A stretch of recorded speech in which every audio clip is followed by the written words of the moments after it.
Terus selama ibadah di sana anak-anak ikutnya pas di mananya? Oke, jadi kalau siang anak-anak tuh ikut kita ke masjid. Jadi gantian aja, misal kayak sholat zuhur kan anakku yang cowok ikut bapaknya, yang cewek ikut aku, asar juga gitu, maghrib juga gitu. Nah, tapi ya itu tadi aku balik lagi, anak-anak aku tuh aku merasanya mereka badannya fit kalau malam itu mereka udah di dalam kamar. Jadi kalau isya itu aku gantian sama suami, Mbak. Jadi kan kita berapa hari tuh di Madinah. Jadi hari pertama tuh suamiku yang sholat isya ke masjid, aku sama anak-anak.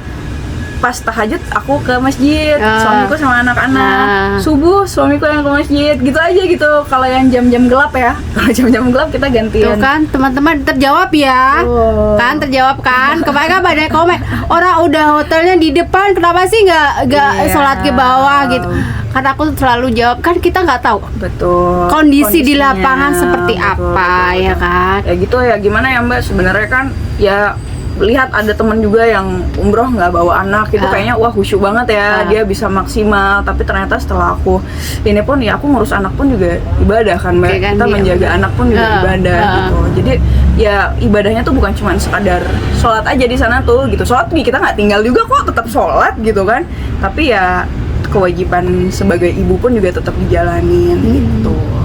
Itu sih aku juga jadi nggak ngoyo Mbak, ibadahnya tuh ya kan. Kalau di sana soalnya ada aku dengar cerita teman dia sampai begadang di sana terus jadi sakit gitu kan, sakit terus dia jadi malah jadi off gitu sholatnya ke masjidnya seharian. Jadi aku tuh ngukur baju di badan, kalau emang nggak kuat ya udah jangan dipaksain ke masjid juga, biar nanti besoknya kan juga bisa lagi gitu. Yang penting kan kita umroh itu kan ya prosesi umroh yang intinya sudah kita jalani gitu.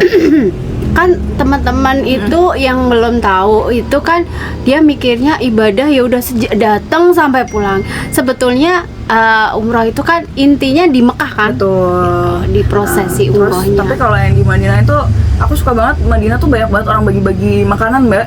Itu kayak anakku tuh, Bu mau tinggal di sini aja. Kita lagi jalan biasa aja tuh dikasih es krim, dapat duit nggak? Anakku dulu dapat. Nah, anakku dapat dikasih ya.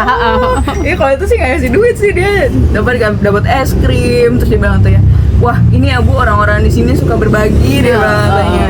Ya emang ya makanya itu ibadah itu banyak sekali ternyata di sana gitu Mbak bentuknya gitu kan. Kita menolong orang, kita ngurus anak, kita ngurusin mertua ya waktu itu aku kan ikutan. Oh iya Raudo, tadi kan ini rekaman kita kan mati tuh ya yang ini. Raudo tips Raudo. Tips Raudo. Oke, jadi kita kan udah masuk aplikasi Nusuk tuh. Jadi umroh mandiri tetap bisa ya masuk Raudo, kita harus download aplikasi Nusuk. Nanti itu kita masukin nomor visa kita, nanti ada muncul nama kita dalam tulisan bahasa Arab. Itu muncul di aplikasi itu.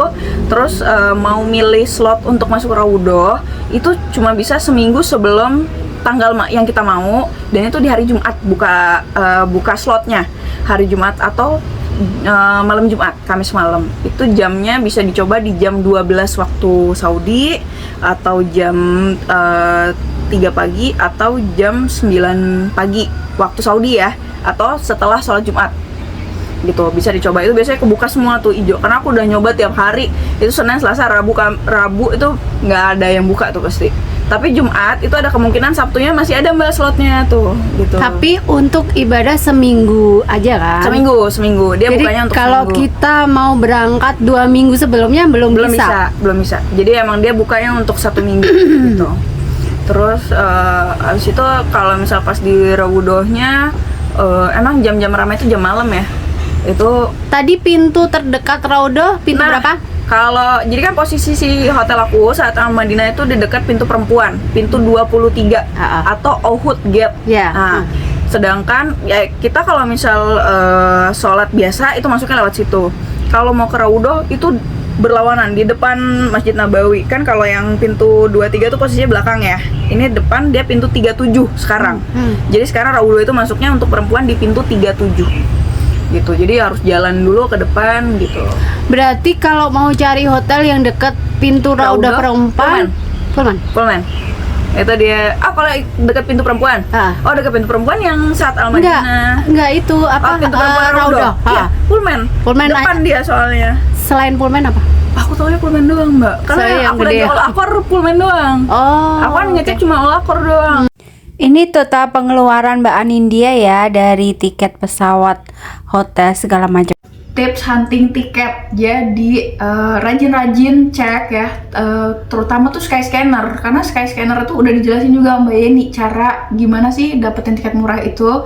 Jadi kita ada permainannya juga di situ. Nah itu harus dipelajarin memang. Nah, nanti itu bisa dibeli untuk setahun ke depan loh. Jadi nggak harus jauh-jauh hari banget lah gitu ininya. Kayak kemarin aku dapat tiket itu di bulan Mei dan berangkatnya Agustus. Itu tuh cuma hitungan berapa? 3 bulan berarti ya Mbak ya.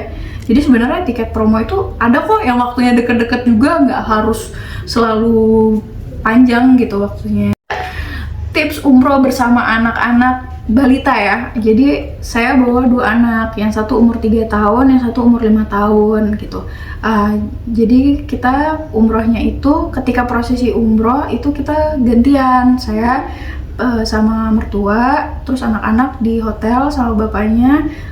Terus pas saya udah selesai, bapaknya gantian umroh sama kakak ipar. Anak-anak juga tetap di kamar. Karena kenapa? Karena waktu itu kita ambil prosesi umrohnya itu malam dan dini hari, karena saat itu Saudi lagi panas banget. Jadi kalau umroh malam, kalau umroh siang tuh takutnya kena heat stroke ya. Jadi mendingan malam-malam. Nah, dan saya selama di sana itu anak-anak tetap dengan jam tidur mereka gitu, karena menurut saya kalau jam tidur terganggu itu yang takut bikin mereka jadi sakit. Kalau anak sakit kan malah jadi lebih sulit ya di negara lain gitu. Jadi kita ngejaga banget gimana anak-anak biar tetap fit.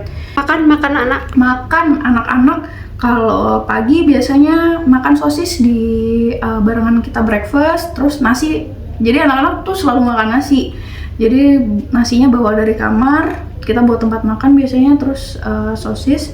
Abis itu kalau siang saya ngebungkus scramble egg dari pas breakfast itu. Jadi udah pesen scramble egg ditaruh di tempat makan gitu. Terus ada juga kadang KFC-nya dia ada yang ayam pedas, ada yang nggak pedas juga. Terus Albaik. Nah, Albaik itu hati-hati, nuggetnya itu agak spicy rasanya. Jadi kalau mau pesennya yang ayam, yang chicken thigh dia. Terus abis itu sama bawa bekal deh banyak. Kemarin anak-anak tuh bawa cemilan. Saya 1 koper tuh emang isinya cuman bekal aja. Jadi toh juga pas udah habis bekalnya kan kopernya jadi kosong, jadi bisa bawa oleh-oleh deh gitu. Terus kemarin saya packing 3 koper. 1 koper yang dibuka di Jeddah, yang koper dibuka di Jeddah ini barengan makanan, terus 1 koper dibuka di Madinah, 1 koper dibuka di Mekah. Biar apa? Biar nggak semua koper dibuka, karena kamarnya kan juga kita ramean, jadi terbatas tempatnya gitu. Oke, terima kasih Mbak Sama-sama. Anindya atas podcastnya. Semoga teman-teman bermanfaat ya ilmu-ilmunya hari ini. See you. Assalamualaikum warahmatullahi wabarakatuh. Waalaikumsalam.